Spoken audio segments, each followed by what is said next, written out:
Kesultanan Demak merupakan kesultanan Islam pertama di Pulau Jawa. Sebelumnya Kesultanan Demak merupakan keadipatian dari Kerajaan Majapahit. Kesultanan ini didirikan oleh Raden Patah pada tahun 1478 Masehi hingga tahun 1550 Masehi. Raden Patah adalah bangsawan Kerajaan Majapahit yang telah mendapatkan pengukuhan dari Prabu Brawijaya yang secara resmi menetap di Demak dan mengganti nama Demak menjadi Bintoro. Berdirinya Kesultanan Demak banyak didorong oleh latar belakang untuk mengembangkan dakwah Islam. Oleh karena itu, tidak heran jika Demak gigih melawan daerah-daerah yang ada di bawah pengaruh asing. Atas bantuan daerah-daerah lain yang sudah lebih dahulu menganut Islam seperti Jepara, Tuban dan Gresik, Raden Patah sebagai adipati Islam di Demak memutuskan ikatan dengan Majapahit saat itu. Majapahit memang tengah berada dalam kondisi yang sangat lemah. Dengan bantuan para wali, Raden Patah menyatakan kemandirian Demak dan mendirikan Kesultanan Islam pertama di Pulau Jawa, dengan gelar Sultan Syah Alam Akbar Sayyidin Panatagama. Pada awal abad ke-14 Masehi, Kaisar Yanlu dari dinasti Ming di Cina mengirimkan seorang putri kepada Raja Brawijaya V di Majapahit, sebagai tanda persahabatan kedua negara. Putri yang cantik jelita dan pintar ini segera mendapat tempat istimewa di hati Raja. Raja Brawijaya sangat tunduk kepada semua kemauan sang putri jelita, sehingga banyak membawa pertentangan dalam istana Majapahit. Pasalnya sang putri telah berakidah tauhid. Saat itu, Brawijaya sudah memiliki permaisuri yang berasal dari Campa, sekarang bernama Kamboja, yang masih kerabat Raja Campa. Sang permaisuri memiliki ketidakcocokan dengan putri pemberian Kaisar Yanlu.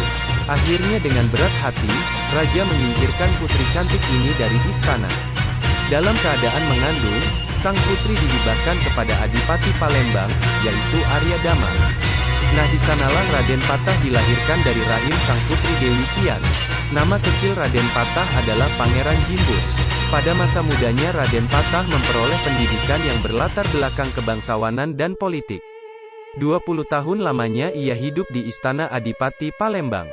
Sesudah dewasa ia kembali ke Majapahit. Raden Patah memiliki adik laki-laki seibu, tetapi beda ayah. Saat memasuki usia belasan tahun, Raden Patah bersama adiknya berlayar ke Jawa untuk belajar di Ampel Denta. Mereka mendarat di Pelabuhan Tuban pada tahun 1419 Masehi. Raden Patah sempat tinggal beberapa lama di Ampel Denta, bersama para saudagar Muslim ketika itu. Di sana pula ia mendapat dukungan dari utusan Kaisar Cina, yaitu Laksamana Cheng Ho yang juga dikenal sebagai Dampa Awang atau Sampou Taijin, seorang panglima Muslim. Raden Patah mendalami agama Islam bersama pemuda-pemuda lainnya, seperti Raden Paku, Sunan Giri, Mahdum Ibrahim, Sunan Bonang, dan Raden Kosim, Sunan Derajat.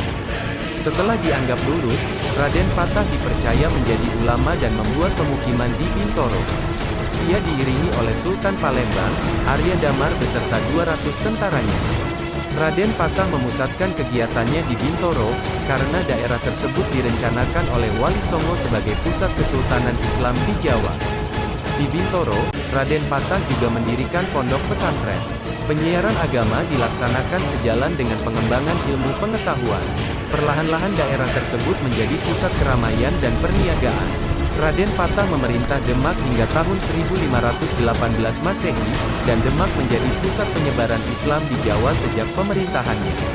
Secara berturut-turut, hanya 3 Sultan Demak yang namanya cukup terkenal, yakni Raden Patah sebagai Sultan pertama, Adipati Muhammad Yunus atau Adipati Unus sebagai Sultan kedua, dan Sultan Trenggono sebagai Sultan ketiga, tahun 1524 sampai tahun 1546 Masehi. Dalam masa pemerintahan Raden Patah, Demak berhasil dalam berbagai bidang, diantaranya adalah perluasan dan pertahanan kesultanan, pembangunan Islam dan pengamalannya, serta penerapan musyawarah dan kerjasama antara ulama dan umaro, atau penguasa. Keberhasilan Raden Patah dalam perluasan dan pertahanan kesultanan dapat dilihat ketika ia menaklukkan Girindrawardhana yang merebut tahta Majapahit pada tahun 1478 Masehi, sehingga Raden Patah dapat mengambil alih kekuasaan Majapahit. Selain itu, Raden Patah juga mengadakan perlawanan terhadap Portugis yang telah menduduki Malaka dan ingin mengganggu Demak. Ia mengutus pasukan di bawah pimpinan menantunya, Adipati Unus atau Pangeran Seberang Lor pada tahun 1511 Masehi, meski akhirnya belum berhasil. Perjuangan Raden Patah kemudian dilanjutkan Adipati Unus yang menggantikan ayah mertuanya pada tahun 1518 Masehi. Dalam dakwah Islam dan pengembangannya, Raden Patah mencoba menerapkan hukum Islam dalam berbagai aspek kehidupan.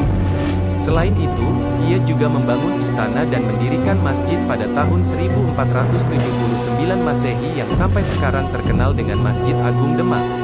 Pendirian masjid itu dibantu sepenuhnya oleh Wali Songo.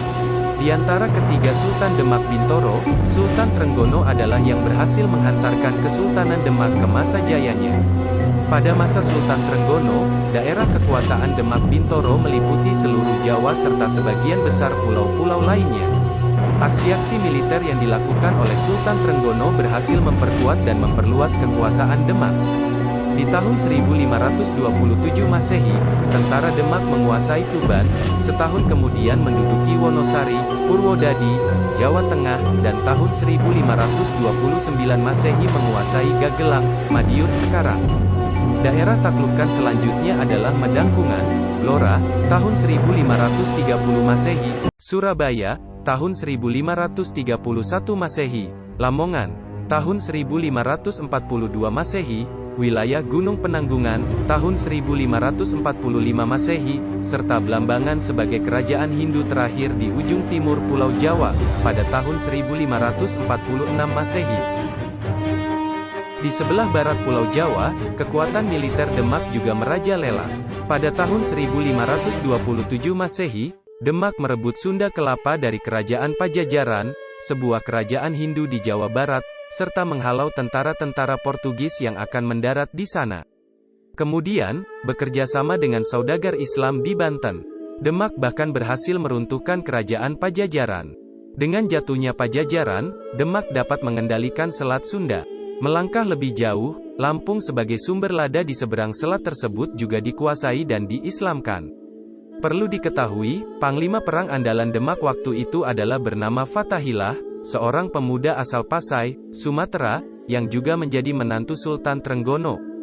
Di timur laut, pengaruh Demak juga sampai ke Kesultanan Banjar di Kalimantan. Calon pengganti Raja Banjar pernah meminta agar Sultan Demak mengirimkan tentara, guna menengahi masalah pergantian Raja Banjar.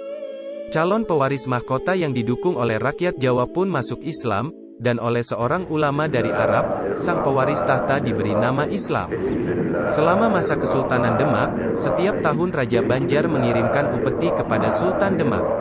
Tradisi ini berhenti ketika kekuasaan beralih kepada Sultan Pajang.